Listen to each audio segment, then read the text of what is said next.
right, so last week we went over mount attacks, kind of part one.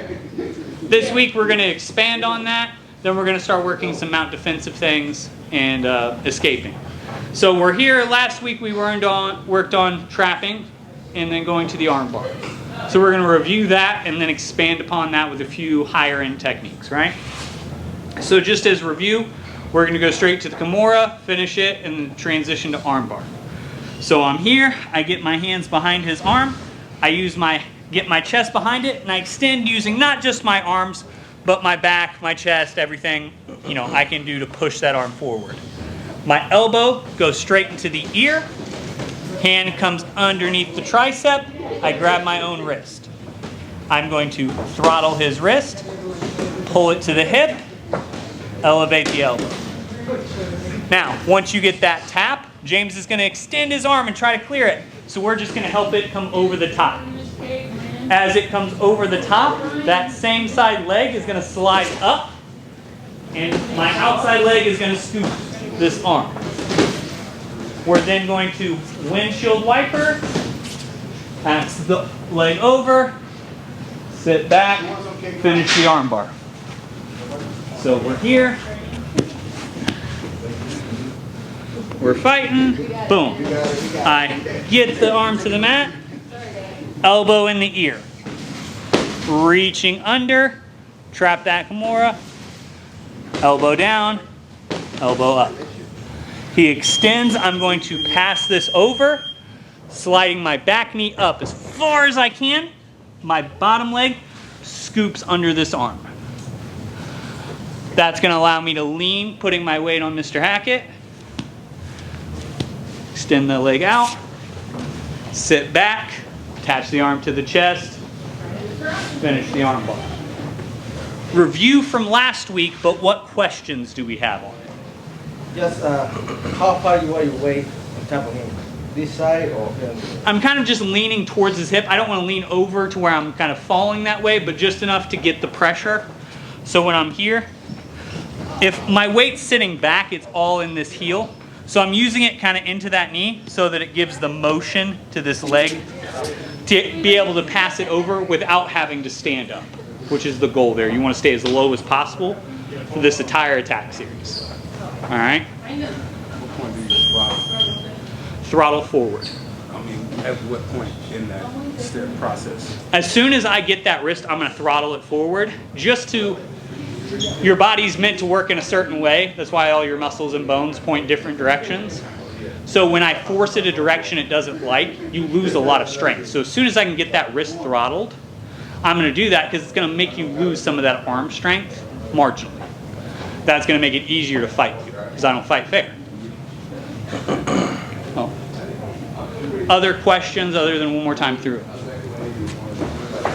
So I'm here. Working with Mr. Hackett, boom, I extend, get that arm. As soon as I get here, I'm throttling that wrist. My elbow drives into that ear. I'm going to trap everything down, lift that elbow up. As soon as I feel like that's not going to be there, I pass that arm across, attaching it to my chest right here. That's going to allow me to slide this knee up, which is then going to allow me to scoop with this leg. Now, Mendoza, to answer your question, I'm not way over here. I'm just enough to get the weight off my leg. Makes it a little uncomfortable for him, but gets the weight off the leg, which is what I'm looking for. Because then I'm able, my leg doesn't have to come up. I don't have to stand up and all that. Attach at the wrist, fight the hands as needed, sit back for the armbar. Alrighty? I know we're going to go over this again, but when we do, can you remind us about pulling the wrist, which direction you pull based on the table? Yeah, because we're going to go into the next step of this is going to be transitioning sides and fighting those hands. Thank you. All right? 1, 2, 3. So, next step on all this, right? So, boom, I get here. Boom, I get here. Turn you this way. So I get here. Boom, I'm attacking. I sit back to this armbar. Most people don't suck, right? Most people can read that armbar. Not coming a mile away, but some distance away, right? So it's like I don't want to get stuck just hand fighting here. Now there's the obvious options of things you can do from here, right? Kick start the leg.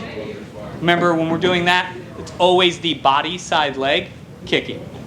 You never kick head side. So you keep that leg heavy, kick body side, right? But sometimes you got to go the other side because they're protecting this side so well that it's going to be really hard to finish it. So all we're going to do, right? I have my Kimura grip here. All I'm going to do is I'm going to switch my hands here, post here. I'm going to scoop back with this leg here and here, coming to this other side. Nice part is, that's then going to allow me, this hand that is inside already, I'm going to drop my elbow back here. Now, once you're there, you're going to very politely, because we're all friends here, windshield wiper, sit over, fall back. It's already in, guys. I could have finished it from up top. You're not always going to be able to. Sometimes you're just going to have to fall back and finish. But in general, that should be pretty tight the second you come up. So I get here. I'm already attacking, right? Some people, how many of you have gotten to an armbar on me here and just been lost because I'm defending left, right, center, right? Sometimes you got to change directions to throw people off.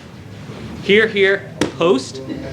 I'm going to scoop, and sit my hips around. I'm not standing up and coming around.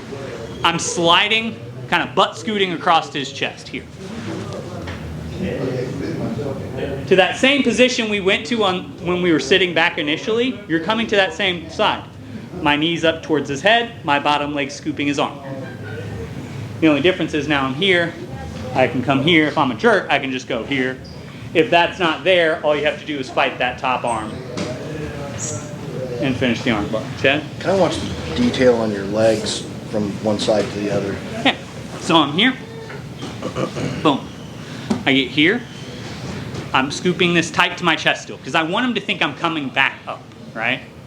So I'm here. This leg comes down, almost like I'm putting a hat on. The easiest way to describe it. This leg scoops up, and I'm using this hand to push my hips across and come around to that knee. Once I'm on that knee, now you're back into the same armbar finish, just the other side. Windshield wiper, sit back, finish. Realize, be very careful on that sit back, because if you do this proper, it's buried. There's not much time for him to tap, so you have to be very controlled in this. Otherwise, we're going to pop some elbows today. Questions on that? How fast do you need to go from when you change so that they don't sit up? You need to have a sense of urgency, but you don't need to rush. Okay. If that makes sense. Yeah. So like if I'm here, I go for this arm bar, and I'm like, man, I can't get it. And I sit here and I go, whoom, here, and I just kind of sit here for a minute. He's going to read that, repack his arms, and you're going to be in trouble. Okay. I come up here, I get, okay, I'm secure, boom. I'm already in. Because his defense is backwards if you do this right and you do it quickly. He's still defending the wrong arm, which is why this works so efficiently. But if he repacks, you just switch back to the other side? Yeah, you can switch back and forth at whim. Or go to the other options I'm going to be showing in the progression. But I like switching sides like that because it very quickly can transition you into that next thing, and he's already a step behind you trying to defend. So it's like we talk about all the time. If I can get you behind a step, it takes you making a big jump to catch up to me. So if I can get you behind that half a step, you're going to have to make a big move, and I can either slide into that mistake or you're just a step behind and I finish. Either way, I have you beat. Does that make sense? Other questions on this? Right. 1, 2, 3. So I get here with Mr. Hackett. Boom. I go here. I can't get that. I go here. Boom. I come across. And James doesn't suck at jiu-jitsu, right? So we get here, and it's really hard sometimes to finish this armbar. And sometimes you just don't feel confident transitioning sides, right? Like that's a lot harder than it looks initially, is it not? So it's like, okay, what am I going to do here? Same thing. All we're going to do is we're going to switch our grip here. Then instead of going to leg hat, we're gonna keep our shin in place. We're just gonna turn our knee down as we post this foot up. So I'm gonna come up here, drive that knee down. Now, a couple things that can be happening. Now, I'm gonna relieve the pressure because I like James. But in an ideal world, you keep that pressure on until one of a few things happens. He voluntarily, puts up an arm and says, "Hey, please pretend to armbar me right now so that I can get out of this." They're just, I get here, it's like, "Hey, I'm gonna get here," and they're gonna be like, "Oh, please, it's armbar tap," right? Or you wait for them to sit here, you grab the back of their head, and then you pressure down. Your goal is to drive your knee and your shin through the mat. There's a nice bit of concrete underneath there. Your goal is to find it with your shin. His neck being in the way is just a minor inconvenience during that. So when we get here, a lot of guys are going to be trying to hand fight and do all these things, right? And they're going to forget the fact that their neck is available. It's like, hey, I appreciate you thinking about that here. And a lot of people are ready to start defending this arm. So they're going to start kind of, weave and do all that. Boom. If your shin gets under their neck, there's no reason they shouldn't tap here. So you can finish this without pulling the head. Can you finish it without pulling the head? Okay. What? What was that? You can try. So, what's the shin leg extension? Oh God, that's so bad. So I'm here. That motion through his throat. Oh man. It's a little sprinkle of "I don't like you." That's what we're looking for. Are you pushing your weight more towards his head or more Through my shin bone. All 178 pounds of me is on my shin bone. I want your neck being in between my shin and the mat is your problem, not mine. I'm trying to find the mat with my shin bone. You being there is just inconvenient for you. It's not my fault. So I'm here. Like I said, you always want to attack the arm first. So when I'm here, I'm going to keep my grips. I'm going to go here. Unpack, I'm going to work all these different things. But if I decide all that's not working, or a lot of guys will start to bridge here, which is my favorite time to do this, they'll start trying to kind of come up on the crown of their head. Oh God. You just use it at that point. Is it a jaw crunch? Maybe. It's a tap. It's a tap. Sucks to suck. Depending on your rule set, really sucks to suck. Pro MMA, expert rules, ADCC coming up. Get fucked, stay fucked. It don't matter to me. Yeah. There's not much illegal at ADCC. So, we're going to be adding some meaner submissions to the repertoire with that coming up in September. So, questions on this go-go plotter? Can I see your detail on your legs with your hand? So, I get here. Big thing here is, I'm trying to slide this leg under that shin as much as possible. And as I come up here, I'm just trying to get my foot in line with the cap of his shoulder. So this foot should be right in line with the end of his shoulder, right here. That's then going to allow me to post this foot up and drive up like I'm coming into S mount. So outside hands on the floor. Posting This is where to give you that draw. base to drive up and come over that shin. Because your goal here, guys, is when I get here without James, because this sucks to be my partner today, I bring that foot to where it's just in line with the end of his shoulder. That's then going to allow me to post this hand, and I'm keeping that arm buried because he may just give you the arm bar because my jaw hurts, right? So I'm using that to drive myself up. I'm still attacking that arm, but my goal is to choke you through my shin. Does that make sense? All right, Sir. drill her out. 1, 2, 3. Go over 2 pretty quick ones because I think drilling these separately doesn't make sense. So we get here, right? I start attacking, but James has his hands locked, or even better if he does the hand weave, right? Where he goes here, he grabs his bicep and tries to pack that hand underneath your leg. Really hard to unpack this if they're good at it, right? You can push at the elbow, you can do a lot of stuff, but it's really hard to unpack if they do this well. So when we're here, all we're gonna do, well, is I'm gonna give James a big thumbs up because he's doing the right things. Then I'm going to unpack this hand here and bring it back to reach for my gun. I'm going to lean and bring this leg in front of his elbow. As soon as this hits, I'm going to cross my legs and squeeze. That is a bicep slicer. Very illegal in many settings for many of you. Once again, check your rule set if this is allowed. The goal is I get the blade of my forearm into his bicep and into his forearm.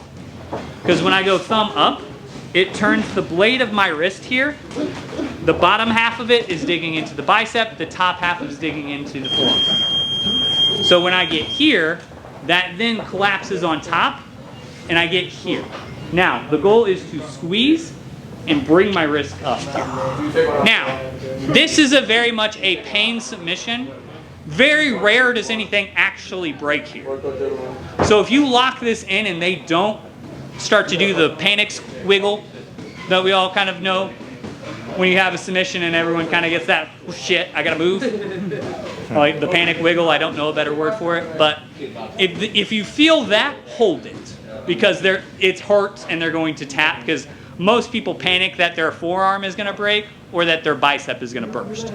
Both of which are possible, highly unlikely as well, right? But we're here, I'm fighting at that grip. James, you're doing a really good job. I really appreciate what you're doing here. Here.